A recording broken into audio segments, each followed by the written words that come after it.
Katika kipindi hiki tunajikita katika moja kati ya makundi maalum katika jamii yetu ya Kitanzania. Hivyo tunaangalia kundi la walemavu, lakini je, harakati na mambo mbalimbali ambayo yanafanyika ili kuweza kukabiliana na changamoto kadha wa kadha ambazo zinakabili kikundi hiki, je, zinafanikiwa? Na kama zinafanikiwa ni kwa kiwango gani? Kama hazifanikiwi ni kwa kiwango gani? Tutaangalia maeneo mengi tu katika mambo ya baraza ya utungaji wa sheria, baraza za uwakilishi wa jamii, lakini pia katika sekta ya elimu. Hivi sasa tukiwa tunaelekea katika uchaguzi mkuu, je, wenyewe wanathaminiwa kwa kiwango gani? Mambo kama hayo mengi sana ambayo sauti zao kila mara huwa wanazipaza, lakini je, zinafika katika maeneo husika? Ili kuweza kufanikiwa katika hilo, nimefanikiwa kuwa na Bwana Joseph Sinda ambaye ni mjumbe wa Jumuiya ya Maendeleo ya Watoto Yatima nchini JUMAC. Karibu sana kwenye kipindi bwana. Asante sana. Naam, nyumbani kabisa hapa Star TV.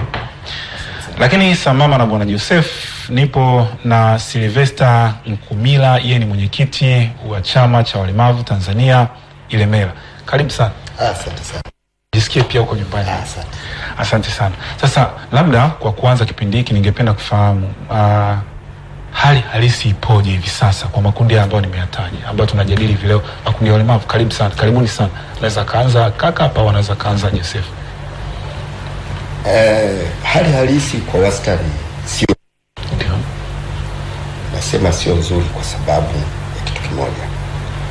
Kwanza, kipindi hiki tulicho nacho ndio ni kipindi cha uchaguzi mkuu. Katika uchaguzi mkuu, makundi ya watu wenye ulemavu hayakuzungumziwa kuanzia tume ya uchaguzi mpaka kwenye vyama. Mimi niliwahi kuzungumza hili swala. Nikawaambia kwamba swala hili sisi watu wenye ulemavu, ili tuweze kupata wawakilishi ambao wana uchungu na watu wenye ulemavu, Tume ya Taifa ituweke wazi kwamba sasa makundi ya watu wenye ulemavu, ili wapate wawakilishi wao kuanzia ngazi ya udiwani mpaka ubunge, wafanye 1, 2, 3. Hiyo sauti iliishia hewani. Tume ya Taifa haikuweza kuzungumza. Nashukuru sana leo kupata nafasi hii ili jamii ielewe kwamba Tume ya Taifa haikututendea haki mpaka dakika hii. Hatuna elimu ya uelewa juu ya kuchagua na kuchaguliwa sisi watu wenye ulemavu. Hilo hatuna. La pili, sisi watu wenye ulemavu hatujui ni namna gani tuweze kupata wawakilishi wetu. Unakuta wale wanaoitwa ni wawakilishi wa watu wenye ulemavu hawatokani na vyama vya watu wenye ulemavu.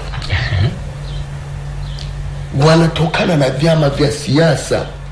Sasa kwa kuwa wanatokana na vyama vya siasa, hawawezi kwenda kufanya kazi ya watu wenye ulemavu.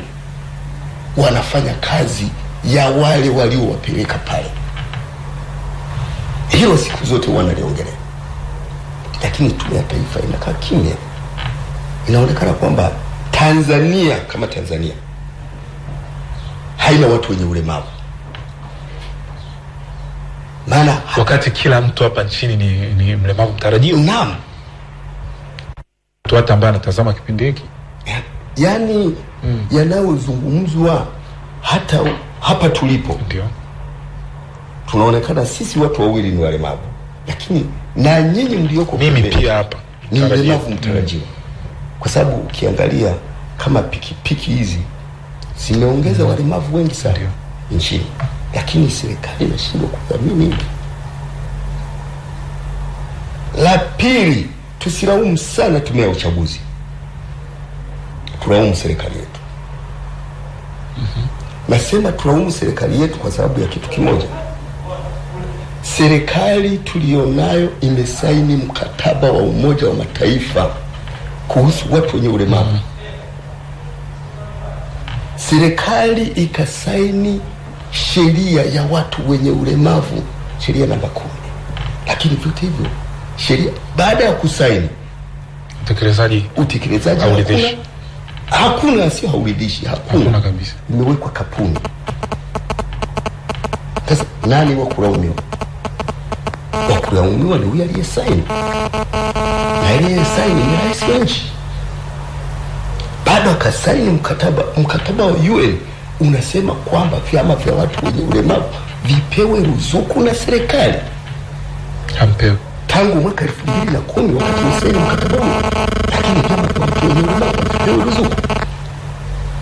Ukienda UWT wanapewa ruzuku na serikali. Ukienda kwenye vyama vya siasa vina watu matajiri, vinapewa ruzuku.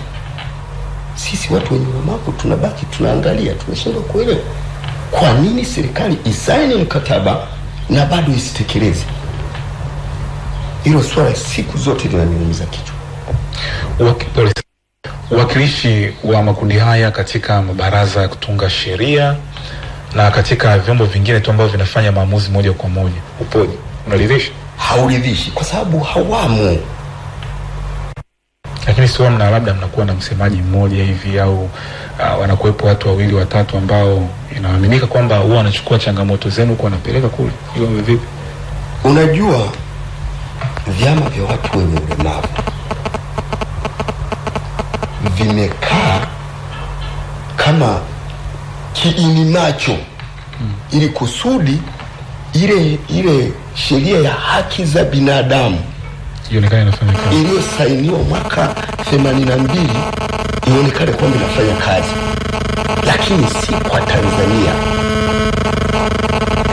Maana ingekuwa kwa Tanzania hiyo sheria ya haki za binadamu inafanya kazi, watu wenye ulemavu wangethaminiwa, vyama vya watu wenye ulemavu wangevijali. Lakini unakuta chama cha siasa kina watu matajiri, kina miliki mamilioni ya shilingi, bado serikali inatoa ruzuku kwamba kukiimarisha. Kwa nini washinde kuimarisha vyama vya watu wenye ulemavu? 90% ya watu wenye ulemavu nchini hawana ajira. Niomba, mimi ni mwenyekiti wa chama cha walemavu wilaya, lakini mpaka dakika hii shughuli zote zinazofanyika za kichama inabidi mimi niingie mfukoni mwangu, ile senti ndogo ninayoipata ambayo ingehudumia familia yangu ndio nitumie kwa ajili ya shughuli za chama serikali. Lakini bado mkataba ule wa UN unakwambia watoewe ruzuku. Kwa hiyo uwakilishi siku zote hatuna. Bunge hili linalomalizika tulikuwa na mbunge mmoja wa kuchaguliwa, Bwana Burwani Mtwara, alichaguliwa kupitia kafu. Alikuwepo mama ambaye yule kateuliwa na rais, si kwamba kateuliwa na vyama vya watu wenye ulemavu, kateuliwa na rais kwamba huyu ndiye atakayekuwa mwakilishi.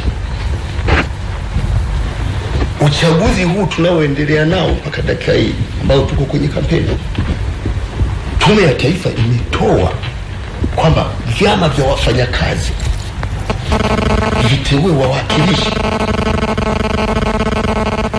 pamoja na kuwa na wao wameweza kuungana kwamba taratibu zilizotumika si sawa, lakini wameweza kutoa wawakilishi, lakini vyama vya walemavu hawakuambiwa hivyo. Sasa nani atakayesema matatizo yangu mimi mlemavu na akaona uchungu? Ni mimi mwenyewe mlemavu. Pole sana. Ukiangalia